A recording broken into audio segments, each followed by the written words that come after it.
Assalamualaikum warahmatullahi wabarakatuh. Selamat siang dan salam sejahtera bagi kita semua. Yang terhormat Bapak Bupati Gunung Kidul, Bapak Haji Sunaryanto. Yang kami hormati Sekretaris Daerah Kabupaten Gunung Kidul, Bapak Sri Suhartanto. Bapak Kepala OPD di lingkungan Pemerintah Kabupaten Gunung Kidul, Forkompim Pakapanewan Palian, Lurah Sekapanewan Palian, tamu undangan dan hadirin yang kami hormati. Kami ucapkan selamat datang di Balai Padukuhan Bulu, Kelurahan Giring, Kapanewan Palian, pada acara pengukuhan kelompok informasi masyarakat dan penyerahan spesimen TTE Lurah Sekapanewan Palian. Dengan senantiasa memohon rahmat Tuhan Yang Maha Kuasa, acara pada hari ini dimulai. Pertama, marilah kami mengucapkan puji dan syukur kepada Tuhan Yang Maha Esa yang telah memberikan rahmat dan karunia-Nya sehingga kita bisa berkumpul di Balai Padukuhan Bulu dengan keadaan sehat walafiat. Terima kasih Bapak Bupati atas rawuhipun, semoga menjadi berkah kami semua, terutama masyarakat Giring, dalam rangka pengukuhan kelompok informasi masyarakat atau KIM dan penyerahan spesimen tanda tangan elektronik Lurah Sekapanewan Palian. Semoga ini berjalan lancar dan untuk informasi masyarakat, informasi desa juga menjadi lebih baik atau mempermudah kita semua untuk saling memberikan informasi dalam keadaan apapun, atau mungkin banyak hal informasi mengenai tentang desa sehingga bisa ditangkap di pemerintahan yang lebih atas, atau setidaknya kita bisa menyampaikan hal-hal yang ada di desa. Saya kira tidak usah panjang lebar, monggo Pak Bupati dipun lantik sedaya dipun menika lan saestu kula ngaturaken matur sembah nuwun rawuhipun. Kula kinten wassalamualaikum warahmatullahi wabarakatuh. Memasuki acara selanjutnya yaitu persiapan prosesi pengukuhan. Pengurus kelompok informasi masyarakat Sekapanewan Palian disilakan menempatkan diri. Mohon untuk berdiri pada barisan depan. Perwakilan KIM dari masing-masing kelurahan. Dari yang paling kanan, Kelurahan Giring, Kelurahan Grogol, Kelurahan Karangasem, Kelurahan Karangduet, Kelurahan Mulusan, Kelurahan Pampang, dan Kelurahan Sodo. Bapak Ibu sekalian yang sangat-sangat saya hormati, saya cintai dan saya banggakan, pada kesempatan siang menjelang sore hari ini kita akan menjadi saksi tentang pengukuhan kelompok informasi masyarakat khususnya di Kapanewan Palian ini. Sekali lagi kita akan menjadi saksi. Mudah-mudahan setelah terbentuk kelompok informasi ini, karena rata-rata adalah anak-anak atau orang-orang muda di Kapanewan Palian ini, mudah-mudahan ke depan akan menjadikan satu kelompok yang mampu memberikan edukasi terhadap masyarakat khususnya Kapanewan Palian dan pada umumnya bagi warga masyarakat di Gunung Kidul yang kita cintai bersama ini. Dengan memanjatkan puji syukur kehadirat Tuhan Yang Maha Esa atas rahmat dan barokahnya, hari ini Senin tanggal 13 bulan Mei tahun 2024, saya Bupati Gunung Kidul dengan ini secara resmi mengukuhkan pengurus kelompok informasi masyarakat Padukuhan Sekapanewon Palian. Saya percaya bahwa saudara akan melaksanakan tugas dengan sebaik-baiknya, berpedoman pada ketentuan peraturan perundang-undangan yang berlaku dengan penuh rasa tanggung jawab. Semoga Tuhan Yang Maha Esa selalu mengiringi upaya dan langkah kita semua. Terima kasih. Penyerahan SK Kim oleh Bupati Gunung Kidul kepada perwakilan Kim Sekapanewon Palian.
Yang pertama, saya menyampaikan selamat kepada rekan-rekan Kim yang baru saja dikukuhkan atau saya kukuhkan dan disaksikan oleh rekan-rekan dan semua yang hadir di tempat ini, dan juga bagi rekan-rekan lurah yang baru saja saya serahkan tentang spesimen tanda tangan elektronik yang tujuannya itu adalah untuk mempermudah pelayanan terhadap masyarakat atau bagi masyarakat yang dulu kita sering menggunakan dengan kertas-kertas dan sebagainya dengan pelaporan yang kadang-kadang terlambat. Nah, sekarang dengan menggunakan tanda tangan elektronik itu akan mempermudah di dalam hal pelayanan terhadap masyarakat. Itulah sejatinya bagaimana transformasi digital, transformasi teknologi itu membuat dan memberikan kepada kita untuk semuanya dipercepat dan dipermudah. Salah satunya dengan adaptasi atau transformasi teknologi digital. Kemudian yang kedua, sekali lagi saya sampaikan selamat juga kepada rekan-rekan Kim yang baru saja sekali lagi saya kukuhkan. Rekan-rekan akan menjadi garda di dalam menyampaikan sebuah informasi nanti di Gunung Kidul dan terkhusus di wilayah Palian ini. Kenapa? Kalau kita melihat dengan era digitalisasi, khususnya di media sosial, banyak informasi-informasi yang terkadang simpang siur, tidak bisa dipertanggungjawabkan. Bahkan di media sosial saya sampaikan sekian persen, mungkin hampir setengahnya itu adalah kebohongan atau hoax di sana, atau ujaran kebencian di sana, dan lain sebagainya, sampai dengan penipuan dan lain sebagainya.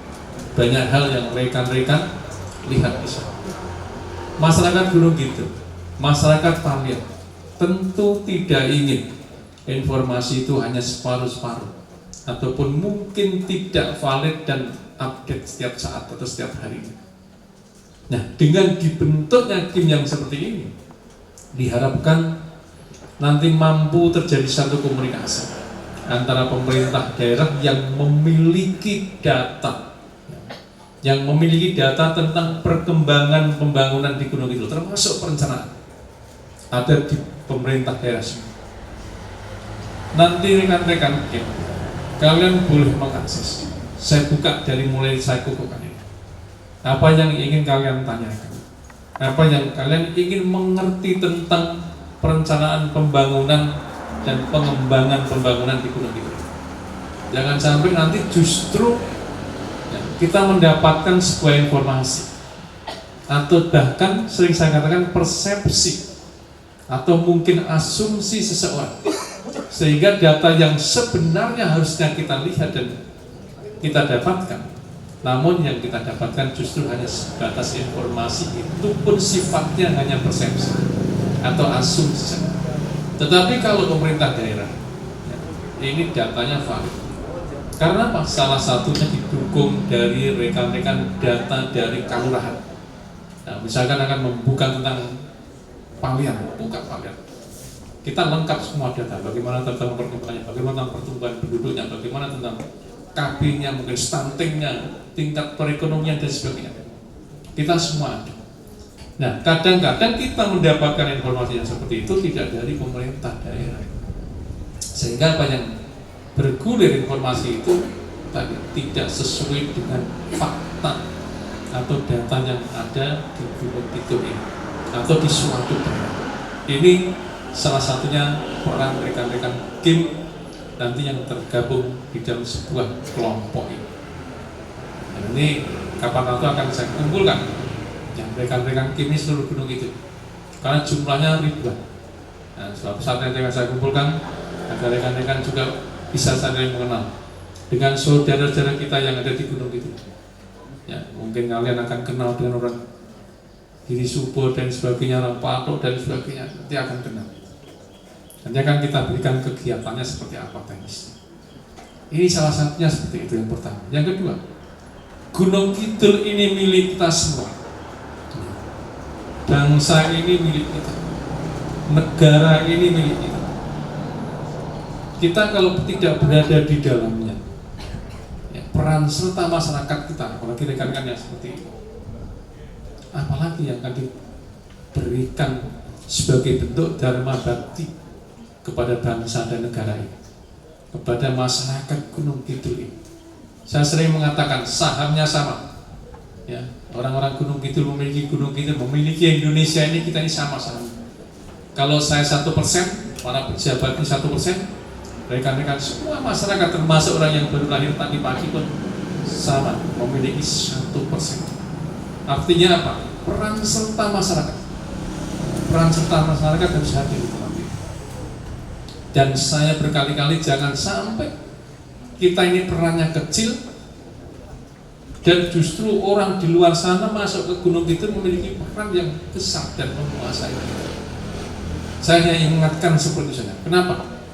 Karena data setiap tahun orang masuk ke Gunung Kidul 1000 lebih besar daripada orang yang keluar, masyarakat Gunung Kidul keluar meninggalkan Gunung Kidul hanya 1000-an lebih kecil dibandingkan orang yang masuk ke Gunung Kidul 1000 lebih besar. Kalian bayangkan 20 tahun sampai 30 tahun yang akan datang. Kalau ini seperti ini terus, yang kita lihat dengan kondisi alam yang membentang luas di Gunung Kidul seperti ini, kalau kita tidak mampu mewarnai kehidupan di tempat Gunung Kidul sendiri, maka yang akan terjadi, yang menguasai adalah orang luar Gunung Kidul. Dan yang terjadi, kita akan menjadi penonton di tempat negeri kita sendiri atau di tempat ini. Ini kalian ingat-ingat omongan saya dengan data tadi yang saya sebutkan. Nah, dengan seperti ini, rekan-rekan nanti harus mampu bercerita, menyampaikan kepada keluarga maupun orang lain, Gunung Kidul itu seperti itu. Karena apa? Potensinya yang sangat menarik dan besar. Ya, ini sangat besar potensi di Gunung Kidul. Kemudian, ya, UMK, upah minimum kabupaten dan juga andai setara dengan lingkungan kita, mungkin selisihnya hanya berapa Pak sudah? 50 ribuan. Ini menjadi incaran orang luar masuk sini. Yang ketiga, investasi dan pariwisata di Gunung Kidul mulai muncul. Ini menjadi ancaman bagi kita. Karena apa? Orang-orang yang profesional masuk melalui itu. Nah, saya minta kemarin beberapa pengusaha, begitu kalian membuat venue di Gunung Kidul, 80-90% harus menggunakan tenaga orang Gunung Kidul. Kenapa? 2, sekian persen pengangguran kita masih ada. Nah, kemiskinan kita yang masih 15% meskipun mengalami sebuah penurunan, itu menjadi tantangan kita untuk keluar dari zona nyaman dan lain sebagainya. Nah, kalau ini tidak bisa dilakukan, maka sekali lagi yang akan menguasai adalah orang-orang luar dari gunung. Saya datanya Kenapa saya sampaikan seperti ini? Tadi data yang saya sampaikan itu ini adalah yang terjadi saat sekarang. Di 1.000 orang lebih dalam 1 tahun orang luar masuk ke gunung itu. Nah, kalau sudah seperti ini 30 tahun yang akan datang, nanti akan banyak orang-orang. Spot pertumbuhan ekonomi baru di gunung itu salah satunya yang melintasi. Ya, ini luar biasa. Makanya saya sampaikan juga, sekecil apapun kalau bisa berperan, mungkin usaha angkringan kalau tidak mampu yang besar dan sebagainya. Karena apa? Ini akan naik terus pertumbuhan ekonomi kita. Ya. Dan kabupaten kota di Jogja ini yang paling bagus pertumbuhan ekonominya itu di Gunung Kidul saja. Meskipun ini terjadi satu gap antara daerah satu dengan yang lain, antara wilayah selatan, tengah, dan wilayah utara. Tetapi pertumbuhan ini paling tinggi di Gunung Kidul. Ini tantangan rekan-rekan semua dan juga rekan-rekan lurah. Nah, kalau ini dibiarkan begitu saja, kemudian kita tidak pernah mendapatkan gambaran tentang Gunung Kidul ini, saya itu khawatir. Jangan-jangan dengan enak dan enak itu tahu-tahu itu. Ya tahunya begitu keluar udah orang luar semua yang ada di Gunung Kidul. Nah, ini yang terus saya ingatkan. Saya muter di Gunung Kidul hampir 1.300 titik lebih. Saya ketemu seperti ini. Saya selalu menyampaikan, ayo orang-orang Gunung Kidul merasa memiliki Gunung Kidul. Caranya tadi dengan cara-cara berkarya dan berkarya itu, tidak ada yang lain. Ya, tidak ada yang lain. Para investor banyak, ya, yang sudah mulai masuk ke Gunung Kidul dan bahkan saya pastikan akan menguasai tanah-tanah di tempat kita. Akan menguasai tanah di tempat kita. Karena apa? Hampir 2.000 lebih yang sudah jatuh di tangan investor. Tanah di Gunung Kidul. Hanya berapa meter Gunung Kidul? Ya, semuanya 1.000 ulangi 1.448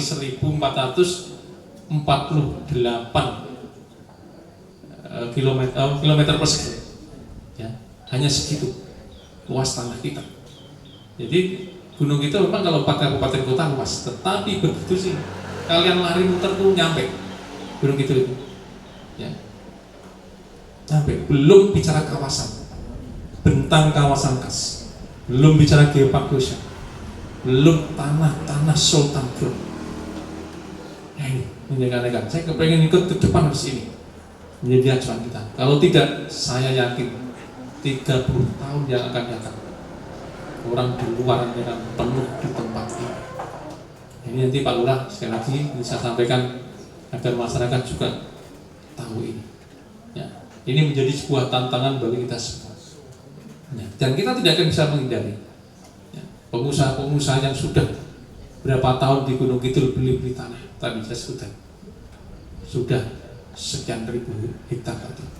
Nah, belum yang digunakan untuk tanah-tanah yang seperti ini. Belum alih fungsi lahan yang saat sekarang seluruhnya itu hampir mencapai 12.000 hektar. Ya, 12.000 hektar. Pemda memberikan warning seperti ini.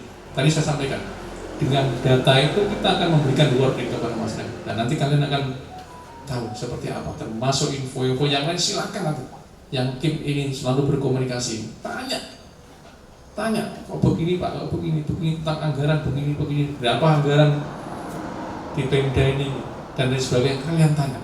Ya, berapa pengelolaannya, kalian tanya. Kok susah banget untuk membangun, berapa sih anggarannya, untuk apa saja, silakan.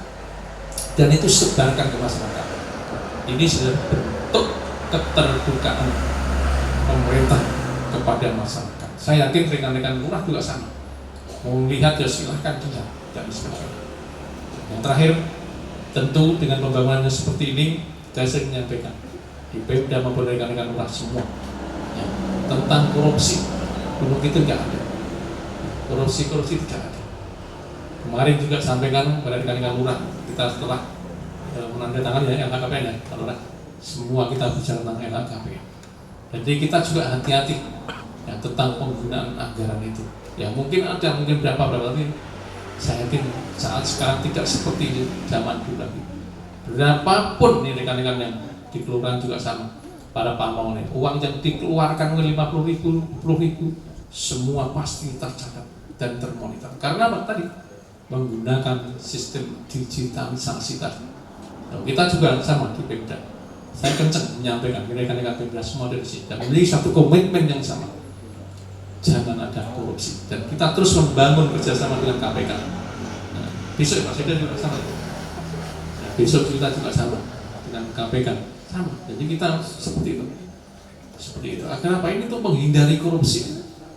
Dan kita warning terus sektor-sektor tertentu apa dan sebagainya yang memang misalkan mau ada ini itu terus kita intervensi, kita ingatkan. Tetapi saya bersyukur ya selama saya 3 tahun ini tidak ada, hanya kemarin yang saya pecat itu lama, korupsi lama, langsung saya pecat. Di Gunung Kidul seperti itu, di Pemda seperti itu.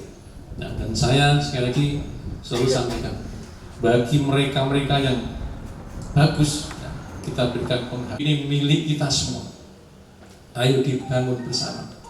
Kalau pemerintah itu sewaktu-waktu kita yang di pemerintah ini pensiun, ya selesai sampai di situ pensiun. Saya sama semua sama pensiun. Tetapi rekan-rekan yang orang Gunung Kidul dan saya juga orang sini yang akan terus mengembangkan dan sama-sama membangun ini harus punya satu komitmen.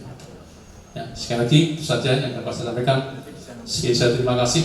Mudah-mudahan dengan dibentuknya tim ini sekali lagi akan dapat memberikan warna yang baik bagi kehidupan masyarakat di Gunung Kidul ini, khususnya bagi warga masyarakat. Terima kasih. Assalamualaikum warahmatullahi wabarakatuh.